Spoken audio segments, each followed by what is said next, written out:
Hello everyone, welcome to all of you. This is Namrata Agarwal और आज के अपने इस वीडियो लेक्चर में हमारा टॉपिक ऑफ डिस्कशन रहेगा आरएनए एंड इट्स टाइप्स। तो शुरू करते हैं। आरएनए की फुल फॉर्म है राइबोन्यूक्लिक एसिड।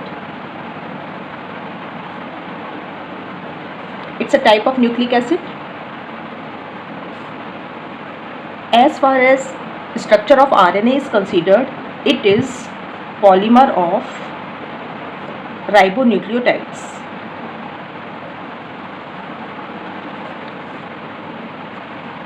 सभी सेल्स में, लिविंग सेल्स में आरएनए पाया जाता है। कहाँ पर मिलेगा आरएनए हमको? RNA is found in nucleus and cytoplasm. Structurally यदि हम देखें तो आरएनए डीएनए के जैसा होता है, काफ़ी सिमिलैरिटीज़ हैं दोनों में, except that RNA is mostly single stranded whereas DNA is mostly double stranded. तो लिख लेते हैं यहाँ पर mostly single stranded.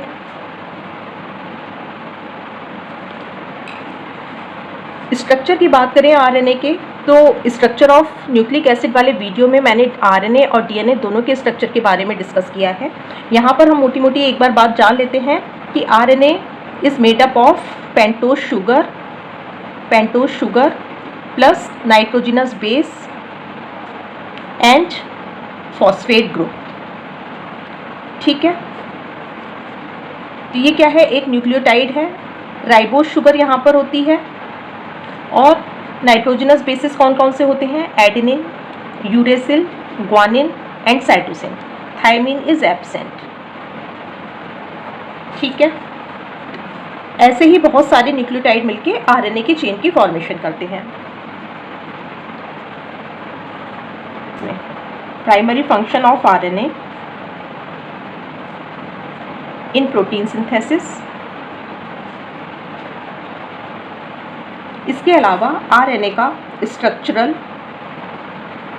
Catalytic and regulatory functions भी हैं।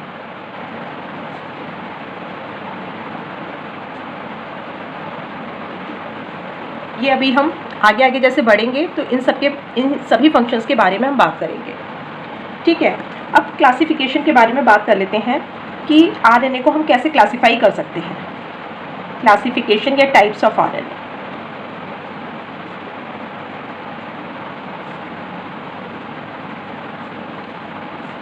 Majorly RNA is categorized into genetic and non-genetic RNA. Genetic RNA and non-genetic RNA. Most organism में DNA ही जेनेटिक मटेरियल होता है, बट कुछ वायरसेस हैं जिनमें कि RNA as a genetic material function करता है, वर्क करता है। तो हम देख लेते हैं क्या क्या एग्जाम्पल हो सकते हैं genetic RNA. RNA as a genetic material कहाँ कहाँ मिलता है हमको? लाइक टीएमवी यानी कि टोबैको मोज़ेक वायरस में, tobacco mosaic virus. Second, HIV human immuno deficiency syndrome virus. QB bacteriophage. ये कुछ मैंने वायरसेस के नाम लिखे हैं जिनमें कि RNA as a genetic material है। इन सभी वायरसेस में आरएनए सिंगल स्ट्रैंडेड फॉर्म में पाया जाता है। RNA is found in the single stranded form. लेकिन कुछ वायरसेस ऐसे भी होते हैं जिनमें आरएनए डबल स्ट्रैंडेड फॉर्म में पाया जाता है। हालांकि ये रेयर होता है, बट डबल स्ट्रैंडेड आरएनए भी मिलता है हमें कुछ वायरसेस में। For example reo virus and wound tumor virus. यहाँ पे double stranded RNA as a genetic material होता है। क्लियर है? अब बात कर लेते हैं नॉन जेनेटिक आरएनए की। नॉन जेनेटिक आरएनए को हम 2 टाइप्स में क्लासिफाई कर सकते हैं। Number 1 catalytic RNA and number 2 non catalytic. Catalytic RNA means क्या मतलब हुआ कैटालिटिक आरएनए का? देखिए, हमारी बॉडी में बहुत सारे एंजाइम्स पाए जाते हैं जो कि किसी रिएक्शन को कैटेलाइज करते हैं, यानी कि रिएक्शन के रेट को बढ़ा देते हैं। वो एंजाइम मोस्टली प्रोटीनेशियस होते हैं, यानी कि प्रोटीन के बने होते हैं, प्रोटीन नेचर के होते हैं। बट कुछ एंजाइम ऐसे भी हैं हमारी बॉडी में जो कि रिएक्शन को कैटालाइज करते हैं, बट वो प्रोटीन नेचर के नहीं होते, वो आरएनए के बने होते हैं। तो उन एंजाइम्स को आरएनए एंजाइम कहते हैं। और आरएनए एंजाइम का एक दूसरा नाम है राइबोजाइम। आरएनए एंजाइम और राइबोजाइम, इसके बारे में थोड़ा सा डिस्कस कर लेते हैं कि कैटालिटिक आरएनए कौन कौन से होते हैं, कहाँ कहाँ पर RNA as a catalyst work करता है। तो इसका पहला एग्जाम्पल है एंजाइम पेप्टाइडिल ट्रांसफरेज।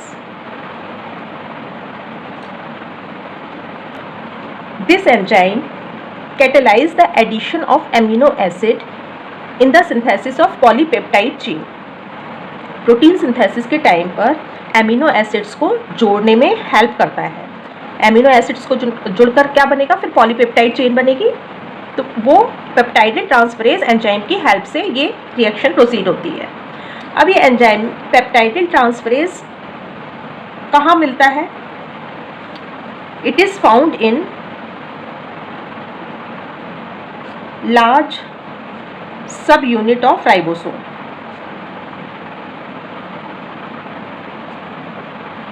लार्ज सब यूनिट में भी 23S rRNA, लार्जर सब यूनिट में ये 23S rRNA के फॉर्म में मिलता है। सेकेंड राइबोजाइम है, सेकेंड आरएनए एंजाइम है SNRNA। SNRNA यानी कि स्मॉल न्यूक्लियर आरएनए, इसका काम होता है स्प्लाइसिंग में, रोल इन स्प्लाइसिंग। देखिए, जब डीएनए से आरएनए बनता है यानी कि ट्रांसक्रिप्शन की प्रोसेस होती है, उस समय यूकैरियोटिक सेल में जो आरएनए बनता है उसको हम बोलते हैं heterogeneous nuclear RNA. Heterogeneous nuclear RNA. Heterogeneous nuclear RNA की फिर प्रोसेसिंग होती है, उसके बाद ये कन्वर्ट होता है messenger RNA after processing. Processing की प्रोसेस में 3 स्टेप्स होते हैं, स्प्लाइसिंग, कैपिंग एंड टेलिंग। तो ये जो स्प्लाइसिंग की प्रोसेस होती है ये SNRNA की प्रेजेंस में होती है। SNRNA इस रिएक्शन को कैटेलाइज करता है, स्प्लाइसिंग में हेल्प करता है, इसलिए दूसरा एग्जाम्पल है SNRNA। स्प्लाइसिंग की प्रोसेस में जो नॉन कोडिंग सीक्वेंसेस होती हैं HNRNA में, यानी कि जो इंट्रॉन्स होते हैं, उनका रिमूवल किया जाता है। थर्ड राइबोजाइम के बारे में और बात कर लेते हैं, उसका नाम है RNase P।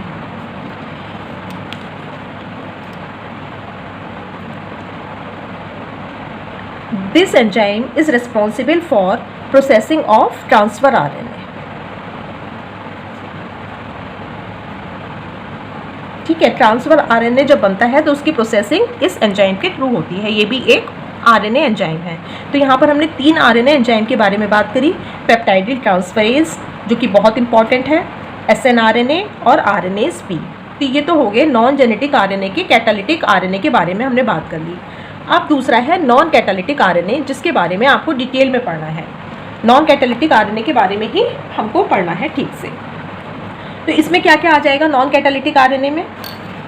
Messenger RNA, transfer RNA and ribosomal RNA. ये 3 क्या है? नॉन कैटालिटिक आरएनए है, जिसमें मैसेंजर आरएनए क्या है? कोडिंग आरएनए, और ये दोनों नॉन कोडिंग आरएनए होते हैं। कोडिंग आरएनए का मतलब है कि इसके ऊपर कोडॉन्स प्रेजेंट होंगे। कोडॉन्स मीन्स, लिख देती हूँ मैं यहाँ पर, मैंने आपको बताया कि मैसेंजर आरएनए क्या है? कोडिंग आरएनए है। इसका मतलब है इसके ऊपर कोडॉन्स प्रेजेंट होते हैं। What is codon? It is a group of 3 nitrogenous bases which codes for a amino acid। ठीक है, जैसे ये मैसेंजर आरएनए है तो इसके ऊपर कोडॉन्स प्रेजेंट होते हैं, लाइक AUG। ठीक है, अब ये AUG मिलकर क्या बन गया? एक कोडॉन कहेंगे हम इसे। ये कोडॉन किसी एक एमिनो एसिड के लिए कोड करेगा। अब मान लीजिए दूसरा है दूसरा मैं यहाँ पे लिख देती हूँ यू यू यू, ठीक है। अब ये एक कोडॉन है, ये किसी दूसरे एमिनो एसिड को कोड करेगा। तो मैसेंजर आरएनए के ऊपर इस तरह के कोडॉन होते हैं जिनको रीड करके फिर ट्रांसफर आरएनए और राइबोसोम की हेल्प से मैसेंजर आरएनए के ऊपर प्रोटीन की सिंथेसिस होती है, ठीक है। तो इसलिए इसको कोडिंग आरएनए बोलते हैं, जबकि ट्रांसफर आरएनए और राइबोसोमल आरएनए को नॉन कोडिंग बोलते हैं। अब वन बाय वन हम तीनों टाइप के आरएनए के बारे में डिस्कस कर लेते हैं। तो सबसे पहले शुरुआत करते हैं मैसेंजर आरएनए से। मैसेंजर आरएनए, जैसे कि नाम से ही पता चल रहा है कि ये मैसेज को कैरी करता है। मैसेज किसका? डीएनए के मैसेज को कैरी करता है। कैरी करके कहाँ लेकर जाता है? राइबोसोम्स तक लेकर जाता है। तो लिख देते हैं carries message of DNA to ribosomes. अभी मैंने आपको बताया कि मैसेंजर आरएनए पर कोडॉन प्रेजेंट होते हैं जिनको कि फिर रीड करके उनके ऊपर प्रोटीन की सिंथेसिस होती है। तो इसका मतलब कि ये टेम्पलेट की तरह काम करता है for the synthesis of polypeptide chain. Next point लिख लेते हैं, it provides template for the synthesis of polypeptide chain. देखिए तीनों तरह के जो नॉन जेनेटिक आरएनए हैं, मैसेंजर आरएनए, ट्रांसफर आरएनए और आरआरएनए, राइबोसोमल आरएनए, इन तीनों ही प्रोटीन सिंथेसिस में रोल प्ले करते हैं। तो अभी हम मैसेंजर आरएनए के बारे में बात कर रहे हैं, तो इसके बारे में हमने ये दोनों पॉइंट लिख लिए। थर्ड पॉइंट इसके बारे में कि इसका कॉन्सेंट्रेशन कितना होता है। It is available in least concentration. इन तीनों तरह के आरएनए में सबसे कम कॉन्सेंट्रेशन मैसेंजर आरएनए का होता है। It makes only 5% of total RNA.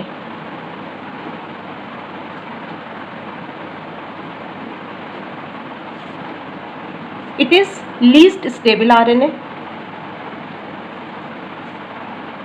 Name messenger RNA was given by Jacob and Monod,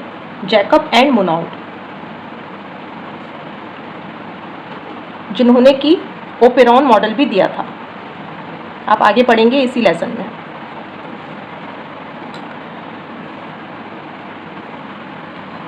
messenger RNA 2 types के हो सकते हैं, प्रोकैरियोटिक सेल और यूकैरियोटिक सेल में।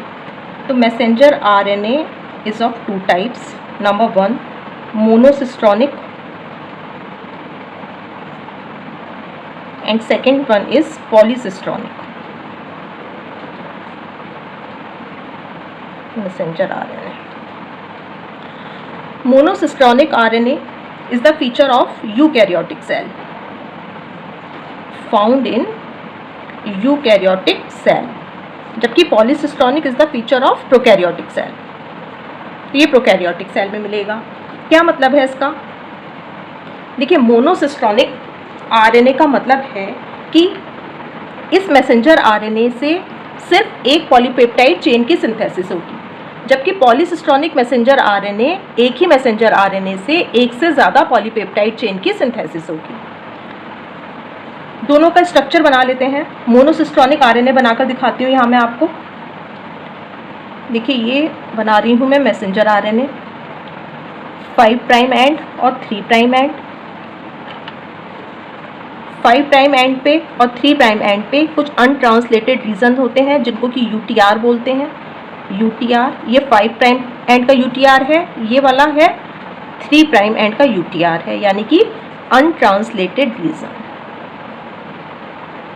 जिनका कि क्या नहीं होता, ट्रांसलेशन नहीं होता, यानी कि इस रीजन से प्रोटीन नहीं बनेगी। अनट्रांसलेटेड रीजन के बाद जो रीजन प्रेजेंट है, इस रीजन को बोलेंगे हम कोडिंग रीजन, यानी कि ये जो यहाँ से यहाँ तक का रीजन है, इससे प्रोटीन बनेगी।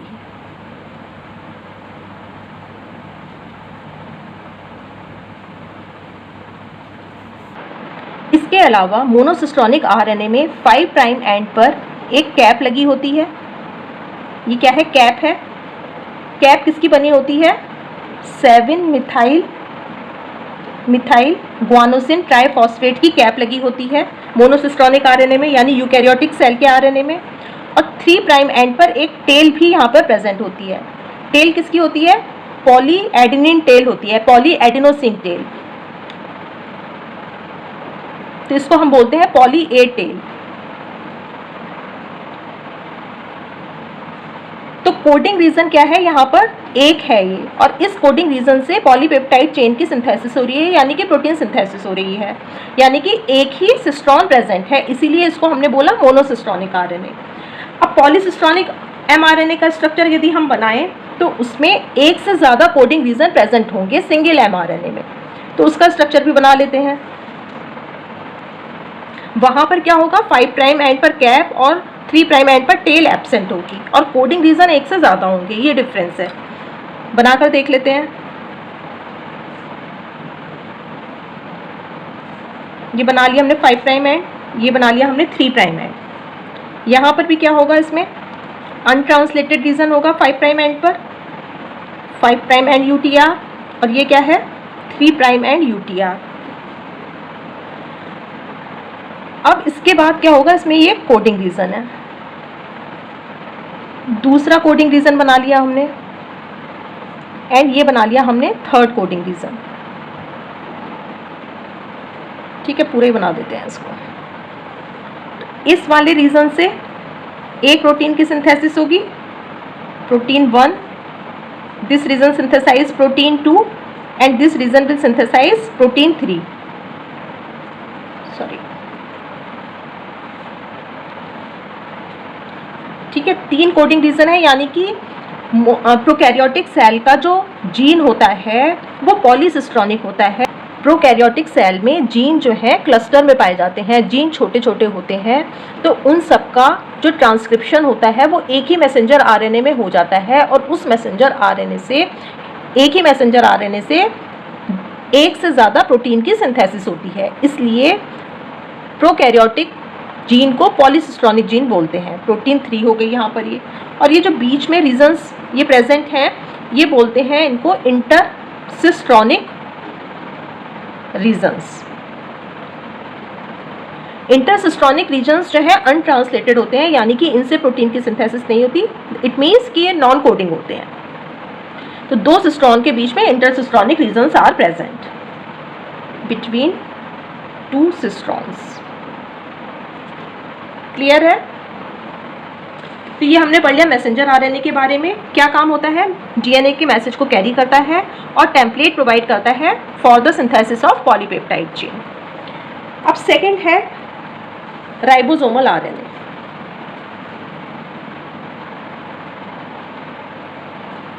हेडिंग डाल लेते हैं राइबोसोमल आरएनए, यानी कि आरआरएनए। जैसा कि नाम से पता चल रहा है कि ये राइबोसोमल आरएनए है, तो कहाँ मिलेगा ये, राइबोसोम्स में। राइबोसोम्स क्या है, सेल ऑर्गेनेल है। राइबोसोम्स क्या है, ए मेम्ब्रेनस सेल ऑर्गेनेल, कोई मेम्ब्रेन नहीं होती उनके चारों तरफ, तो a membranous cell organelle.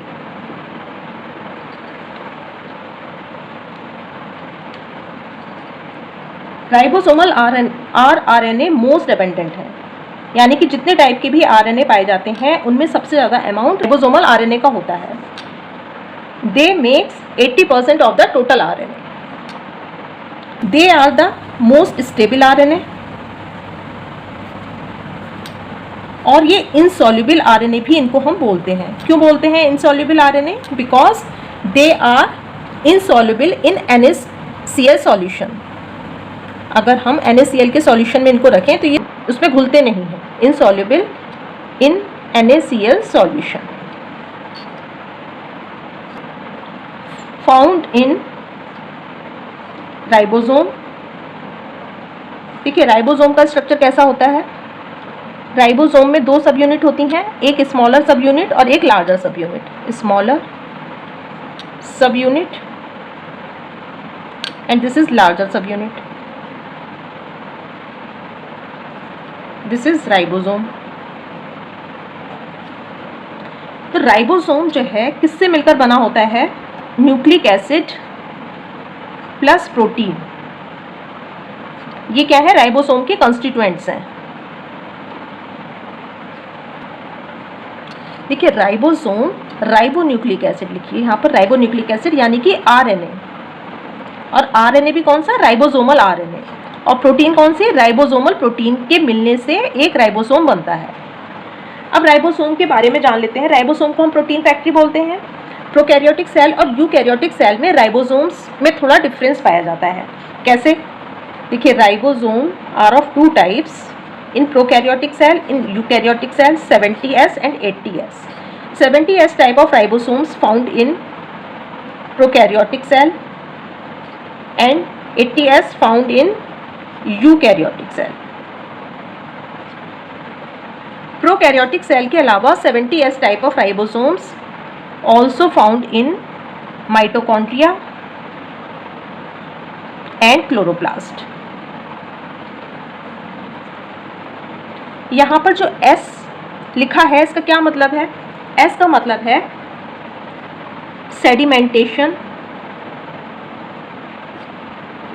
Coefficient, या इसे स्वेडबर्ग यूनिट भी बोलते हैं, Svedberg unit, on the name of the discoverer. देखिए, राइबोसोम्स को हमने 70S और 80S में क्लासीफाई किया है। किसके बेसिस पर? On the basis of sedimentation या और डेंसिटी। सेल के अंदर देखिए बहुत सारे कंपोनेंट्स होते हैं, बहुत सारे ऑर्गेनेल्स होते हैं। अगर हमें उन्हें सेपरेट करना है, आइसोलेट करना है, तो हम एक टेक्निक का यूज़ करते हैं जिसका नाम है density gradient ultra centrifugation technique. ये टेक्निक जो सेलुलर कंपोनेंट्स को उनकी डेंसिटी या उनके देयर रेट ऑफ सेडिमेंटेशन के बेसिस पर अलग अलग कर देती है, आइसोलेट करती है। तो इस टेक्निक को जब राइबोसोम्स पर अप्लाई किया गया तो राइबोसोम्स जो हैं टू डिस्टिंक्ट बैंड्स में सेपरेट हुए। दो तरह के राइबोसोम्स मिले, एक जिनका की डेंसिटी कम था और दूसरा जिनका की डेंसिटी ज़्यादा था, 80S टाइप। तो यहाँ पर S का मतलब है सेडिमेंटेशन कोएफिशिएंट या स्वेडबर्ग यूनिट। अब ये 70S राइबोसोम्स और 80S दोनों के अंदर बहुत सारी और भी सब यूनिट्स हैं जिनके बारे में हम अलग अलग बात करेंगे। सबसे पहले 70S के बारे में लिख लेते हैं। 70S राइबोसोम दो सब यूनिट से मिलकर बने होते हैं, 30S एंड 50S। यहाँ पर आपको ऐड नहीं करना है कि 50 और 30 को ऐड करके 70 नहीं 80 आएगा। यहाँ पर एडिशन से मतलब नहीं है। ये क्या है? स्वेडबर्ग कोएफिशिएंट है, स्वेडबर्ग यूनिट है। उसके बेसिस पर इसमें दो सब यूनिट है 70S के टाइप में, 30S और 50S। 30S सब यूनिट के अंदर फिर फर्दर एक और सब यूनिट है जिसको कि हम बोलते हैं 16S राइबोसोमल RNA। और 50S के अंदर फिर दो और सब यूनिट हैं जिनके की नाम है 5SR RNA and 23SR RNA। 23SR RNA के बारे में मैंने यहाँ पर आपको कैटालिटिक RNA जब पढ़ा रही थी तब बताया था। यहाँ पर ये तो SR RNA को हम क्या बोलते हैं? राइबोजाइम। साथ ही राइबोसोम में कुछ प्रोटीन्स भी होती हैं। मैंने बताया था कि राइबोसोम RNA और प्रोटीन से मिलकर बना होता है, तो हमने RNA के बारे में तो लिख लिया। अब 16SR RNA के साथ कुछ प्रोटीन्स भी होंगी, अराउंड 21 प्रोटीन्स होती हैं 30S सब यूनिट में। 5S सब यूनिट में 34 प्रोटीन्स होती हैं प्लस 34 प्रोटीन्स। अब 80S RNA के बारे में बात कर लेते हैं। ये भी दो सब यूनिट से मिलकर बना है, स्मॉलर सब यूनिट और दूसरी है लार्जर सब यूनिट। लार्जर सब यूनिट 60S एंड स्मॉलर सब यूनिट 40S। 40S सब यूनिट में फर्दर एक सब यूनिट होती है जिसको कि बोलते हैं 18SR RNA, जबकि 60S is made up of 3 सब यूनिट्स। कौन कौन सी? 5S, 5.8S and 28S। RNA सब में लिख लेंगे। RNA का मतलब राइबोसोमल RNA। तो समझ में आ गया। इसके साथ साथ प्रोटीन भी होती हैं, वो भी लिख लीजिए। प्लस 33 प्रोटीन्स यहाँ पर होंगी। 5.8 में 40 प्रोटीन्स। इस तरह से डिस्ट्रीब्यूशन होता है RNA और प्रोटीन्स का। अब यहाँ पर एक चीज़ जो दिखाई दे रही है क्लियरली कि 5SR RNA is common in between 70S and 60SR RNA। तो इन दोनों टाइप में कौन सा RNA कॉमन है? 5S। 5SR RNA is common in both 70S and 80S r RNA। और इसके अलावा देखिए 70S राइबोसोम जो कि प्रोकैरियोट में और माइटोकॉन्ड्रिया क्लोरोप्लास्ट में मिलता है, उसके अंदर 3 सब यूनिट हैं, जबकि 80S ribosome is made up of 4 सब यूनिट, 1, 2, 3 एंड 4। ठीक है, क्लियर है। अब फंक्शंस क्या होते हैं, राइबोसोमल आरएनए का क्या फंक्शन है? Function of ribosomal RNA, structural function है इसका टू फॉर्म राइबोसोम्स।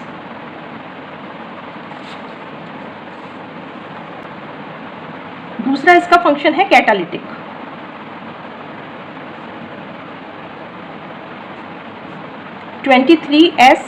RNA का क्या है, कैटालिटिक फंक्शन है।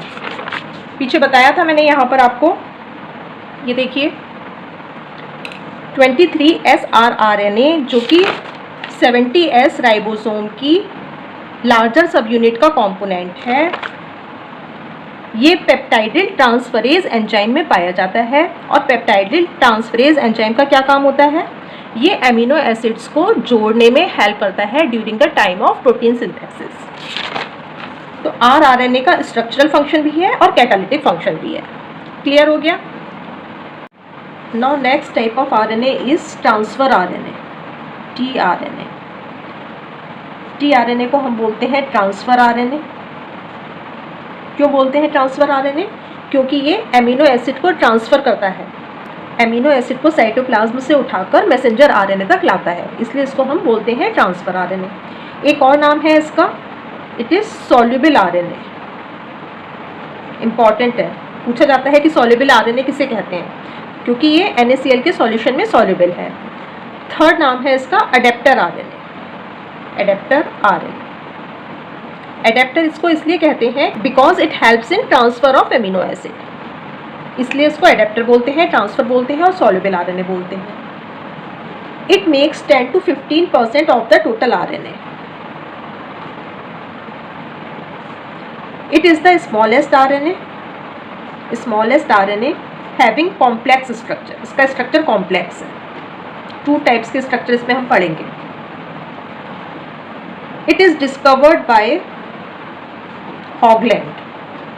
राइबोसोमल RNA में लिख लीजिए यहाँ पर, राइबोसोमल RNA डिस्कवर्ड बाय कुंड्स। एक पॉइंट और लिखिए यहाँ पर, synthesized in nucleolus. Ribosomal RNA nucleolus में सिंथेसाइज्ड होता है, इंपॉर्टेंट है ये पॉइंट। बाकी के दोनों RNA mRNA synthesized in nucleus, और ट्रांसफर RNA अभी हम पढ़ रहे हैं, ये भी न्यूक्लियस में ही सिंथेसाइज्ड होता है। तो राइबोसोमल RNA न्यूक्लियोलस में सिंथेसाइज्ड होता है, बाकी दोनों कहाँ पर सिंथेसाइज होते हैं? Synthesized in nucleus. फंक्शन इसका हमने समझ ही लिया है, क्या करता है ये? Carry amino acids at the time of protein synthesis.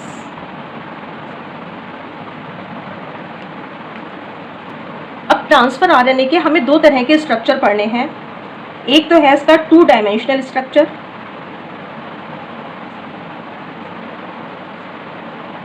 जिसको कि हम बोलते हैं clover leaf model, and it is given by Holley. दूसरा है इसका 3 डायमेंशनल स्ट्रक्चर, जो कि इन्वर्टेड L शेप्ड है, and it was given by Kim and Clark. तो पहले 3 डायमेंशनल स्ट्रक्चर के बारे में बता देती हूँ, इसमें ज़्यादा कुछ नहीं पढ़ना है, फिर क्लोवर लीफ मॉडल को हम डिटेल में डिस्कस करेंगे। इन्वर्टेड L शेप्ड स्ट्रक्चर होता है ये, सॉरी ऐसे बनाएंगे, इन्वर्टेड L शेप्ड। यहाँ पर इसमें ये एंटी कोडॉन लूप होता है, जो कि मैसेंजर RNA पे जो कोडॉन होते हैं उनको रीड करता है, एंटी कोडॉन लूप। और दूसरी ये जो आर्म है, इसको बोलते हैं एक्सेप्टर आर्म। एक्सेप्टर आर्म का क्या फंक्शन है? टू कैरी एमिनो एसिड्स को ले लेकर आता है ये मैसेंजर आरएनए के पास तक। ठीक है, ये तो क्या है, इन्वर्टेड एल शेप्ड स्ट्रक्चर है। अब हम क्लोवर लीफ मॉडल के बारे में पढ़ेंगे। Clover leaf model 2 dimensional structure है ये। हॉले ने फिनाइल एलेनिन के ट्रांसफर आरएनए में इसको डिस्कवर किया था। In phenylalanine transfer RNA.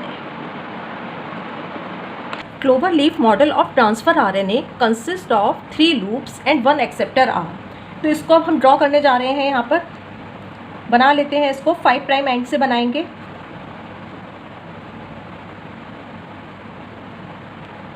This is the 1 loop, this is the second loop. ये एक वेरिएबल आर्म होती है इसमें। This is the third loop.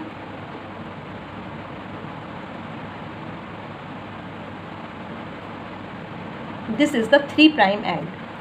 3 prime end को ही हम क्या बोलते हैं, एक्सेप्टर आर्म बोलते हैं। इस एक्सेप्टर आर्म से ही ट्रांसफर आरएनए साइटोप्लाज्म से एमिनो एसिड को कैरी करता है। एक्सेप्टर आर्म के ऊपर एक कंजर्व सीक्वेंस होती है जिसे हम बोलते हैं CCA। ये कंजर्व सीक्वेंस होती है, हर ट्रांसफर आरएनए में ये पाई जाएगी, CCA। We will read it CCA not ACC। जब भी कभी हम बेसिस की सीक्वेंस को पढ़ते हैं तो वो 5 प्राइम एंड से पढ़ते हैं, इसलिए we will read it CCA। ठीक है, अब इसके लूप्स के बारे में जान लेते हैं। फर्स्ट लूप जो मैंने ये बनाया है इसको बोलते हैं DHU loop. This is DHU loop. DHU का मतलब होता है dihydrouridine. This is an unusual base. देखिए 4 बेसिस आपको पता है, adenine, guanine, uracil and cytosine RNA के केस में। बट ट्रांसफ़र आरएनए में कुछ अनयूजुअल बेसिस भी होते हैं। जैसे कि पहला लूप मैंने बताया DHU लूप, इसमें अनयूजुअल बेस कौन सा होता है, डाईहाइड्रोयूरिडीन। ठीक है, DHU loop recognises amino acyl synthetase enzyme. Amino acyl synthetase enzyme वो एंजाइम है जिसकी हेल्प से एमिनो एसिड ट्रांसफ़र आरएनए से जुड़ते हैं एक्सेप्टर आर्म पर। तो क्या लिख लेंगे यहाँ पर हम, this loop recognises amino acyl synthetase enzyme. ठीक है, ये वाला लूप जब इस एंजाइम को रिकॉग्नाइज करेगा तब एक्सेप्टर आर्म पर एमिनो एसिड जुड़ पाएंगे। एक्सेप्टर आर्म पर एमिनो एसिड कोवैलेंट बॉन्ड की हेल्प से जुड़ते हैं। ठीक है, तो एक लूप के बारे में हमने जान लिया। अब आते हैं दूसरे लूप पर। इस लूप को बोलते हैं एंटीकोडॉन लूप।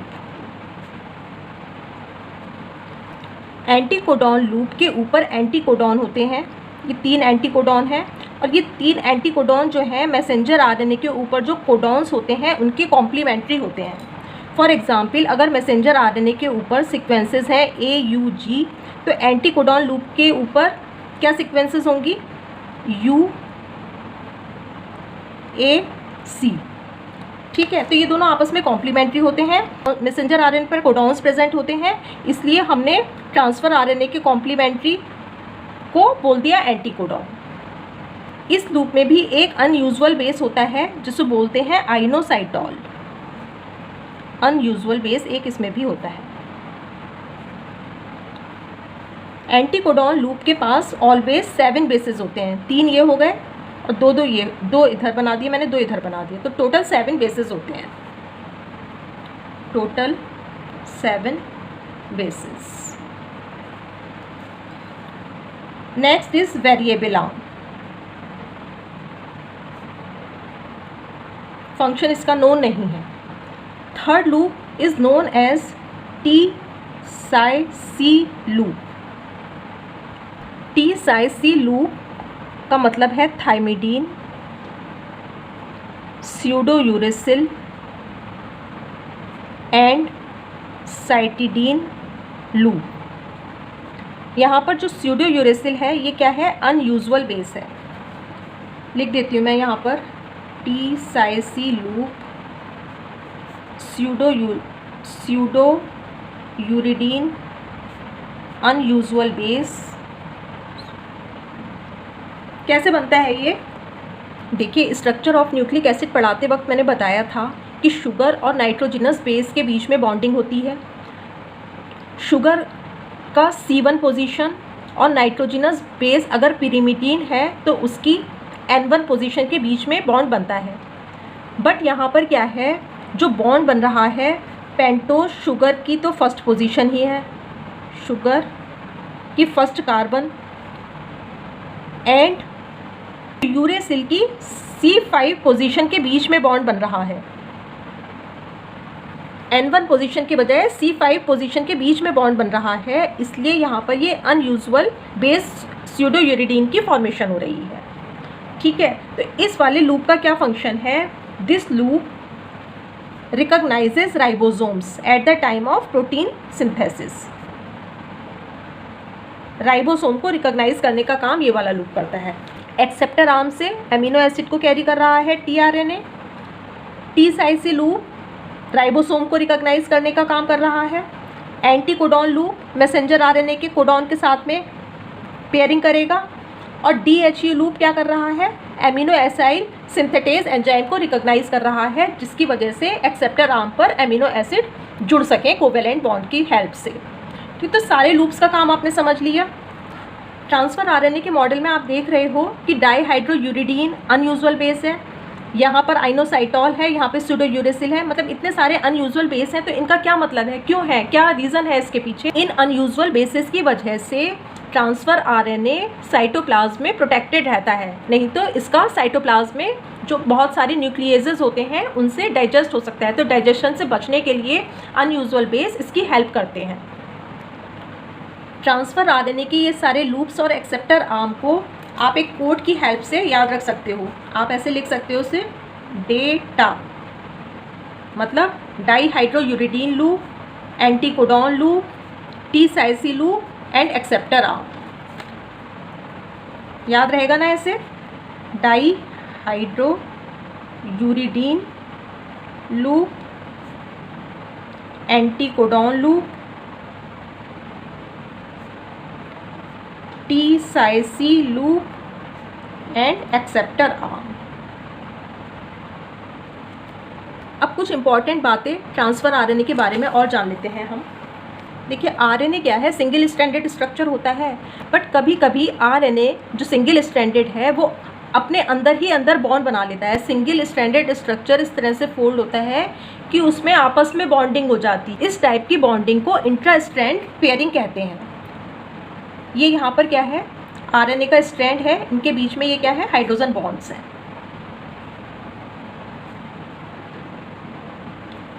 ठीक है, क्लियर हो गई बात। देखिए ट्रांसफ़र आरएनए का काम होता है एमिनो एसिड को कैरी करके मैसेंजर आरएनए तक लेकर आना। अब मैसेंजर आरएनए के ऊपर एक कोडॉन प्रेजेंट होता है, एक नहीं मतलब बहुत सारे कोडॉन होते हैं। एक कोडॉन 3 नाइट्रोजनस बेसिस से मिलकर बना होता है। एक कोडॉन एक स्पेसिफिक एमिनो एसिड के लिए ही कोड करता है। ट्रांसफ़र आरएनए उस कोडॉन को रीड करता है और उस कोडॉन के स्पेसिफिक एमिनो एसिड पकड़कर ये साइटोप्लाज्म से लेकर आता है। इसका मतलब क्या हुआ कि transfer RNAs are specific to amino acids. For example यहाँ पर जैसे मैंने AUG बनाकर दिखाया है, AUG मीथियोनिन एमिनो एसिड के लिए कोड करता है। अब यहाँ पर अगर UUU और मैं लिख दूँ तो UUU फिनाइल एलेनिन के लिए कोड करता है। तो इसका मतलब है कि ट्रांसफ़र आरएनए एमिनो एसिड के स्पेसिफिक होते हैं। जिस कोड को ये रीड करेंगे उसी के स्पेसिफिक एमिनो एसिड को लेकर ये आएंगे मैसेंजर आरएनए के ऊपर। ए स्पेसिफिक ट्रांसफ़र आरएनए जिसे कि इनिशिएटर आरएनए कहते हैं,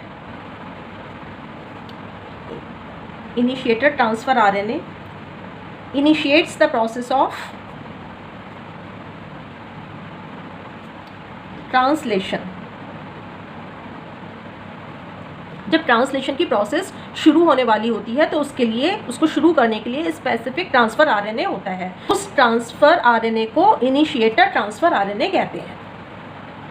अब ये जो तीनों तरह के हमने आरएनए के बारे में पढ़ा, मैसेंजर आरएनए, ट्रांसफ़र आरएनए और राइबोसोमल आरएनए, ये तीनों ही टाइप के आरएनए डीएनए से फॉर्म होते हैं। डीएनए ही इनको बनाता है with the help of enzyme RNA polymerase. तो यहाँ पर लिख देती हूँ मैं कि RNA is formed from DNA with the help of enzyme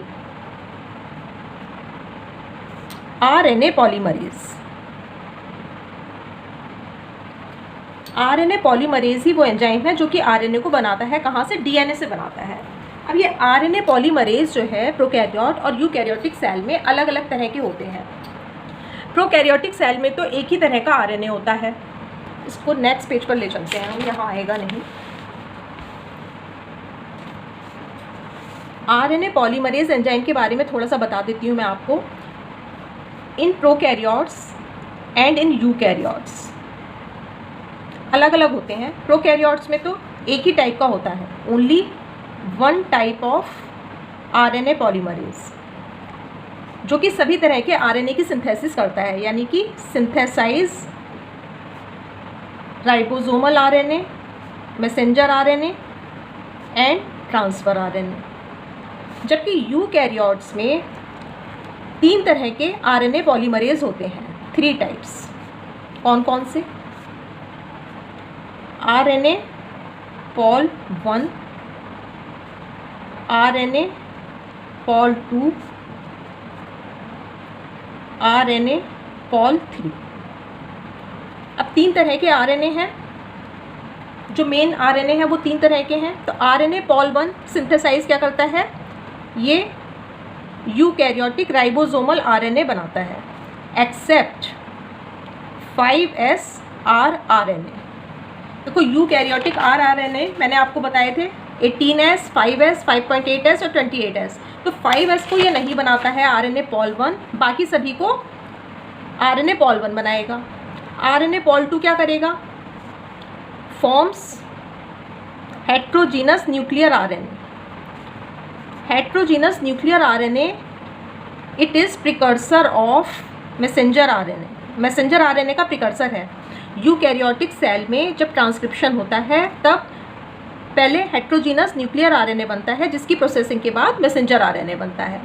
तो आरएनए पॉल से हेट्रोजीनस न्यूक्लियर आरएनए बनता है, मैसेंजर आरएनए नहीं कहेंगे कभी भी, ठीक है। तो अब बचा आरएनए पॉल 3। ये क्या करता है? इट फॉर्म्स, देखो यहाँ पर 5S rRNA नहीं बनाया था पॉल 1 ने, तो 5S rRNA कौन बनाएगा? RNA pol 3। और क्या बनाएगा? tRNA यानी कि ट्रांसफ़र आरएनए और small nuclear RNA. Small nuclear RNA का रोल मैंने आपको बताया था कैटालिटिक रोल में। ये देखिए यहाँ पर इसका कहाँ पर रोल था? स्प्लाइसिंग में रोल था, इंट्रॉन्स को रिमूव करता था ये। तो इसकी सिंथेसिस भी कौन करता है? RNA pol 3। तो ये सब आपको याद रखना है। ये जब हम ट्रांसक्रिप्शन पढ़ेंगे तब आपको ये सब एक बार फिर से मैं बताऊंगी और ये तब सब काम आने वाला है। तो ये सारा आज आरएनए के बारे में बहुत सारी बातें हो गई। अपनी तरफ से मैंने पूरी कोशिश करी है आरएनए के बारे में ठीक से एक एक पॉइंट बताने की। अब आप लोग एक बार इस लेक्चर को देखिए, समझिए और याद करिए। ये सारी चीज़ें, कुछ पॉइंट्स जो हैं ये हमेशा आपको याद रहने चाहिए, जिससे कि आगे अभी आप ट्रांसक्रिप्शन पढ़ेंगे, ट्रांसलेशन पढ़ेंगे, तो ये सारी चीज़ें वहाँ पर काम आने वाली हैं, ठीक है। तो hope for the best. Thank you, take care.